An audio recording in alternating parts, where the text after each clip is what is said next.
శ్రీరస్తు శుభమస్తు అని నన్ను దీవిస్తూ. రైట్, శిరీష్ గారు ఆడియో గురించి వద్దాం. మ్యూజిక్ ఫస్ట్ అంటే ఒక సాంగ్ పడితే డైరెక్టర్ దగ్గరికి వెళ్దాం. సాంగ్ అంటే అఫ్ కోర్స్ మేము అనుకున్న వెంటనే ఈ సబ్జెక్ట్ కి తమన్ చేస్తే బాగుంటుంది అనుకున్నామండి.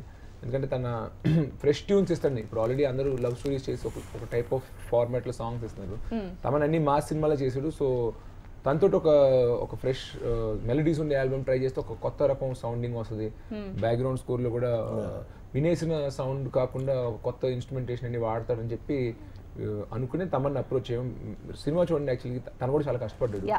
అంటే ఒక సాంగ్ మీరు ఒకసారి పాడితే దాని బదులు అందరు సినిమాకి వెళ్ళిపోతారు డైరెక్ట్ గా. అయితే లావణ్య గురించి ఒక పాట.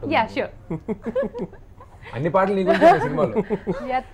సారీలో అచ్చంగా సావిత్రిలా, పరికి నీవో నీలో పరిణీతిలా, దేశీ దేశీ దేశీ గర్ల్, దేశీ దేశీ దేశీ గర్ల్, మణిరత్నం సినిమాలో మధుబాలలా, అతిలోక అందాల శ్రీదేవిలా, desi desi desi girl, desi desi desi girl. Thank you. Right now, so he's like for Lavanya. Actually, shooting low, you know what he's told, sir. Like, ee moham ki ee pata.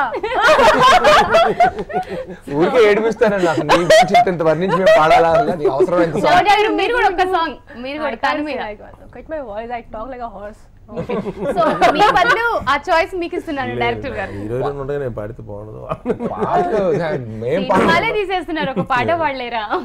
Song అది. శ్రీరస్తు శ్రీరస్తు శుభమస్తు శుభమస్తు శుభమస్తు శుభమస్తు, శ్రీరస్తు శుభమస్తు అని నన్ను దీవిస్తూ.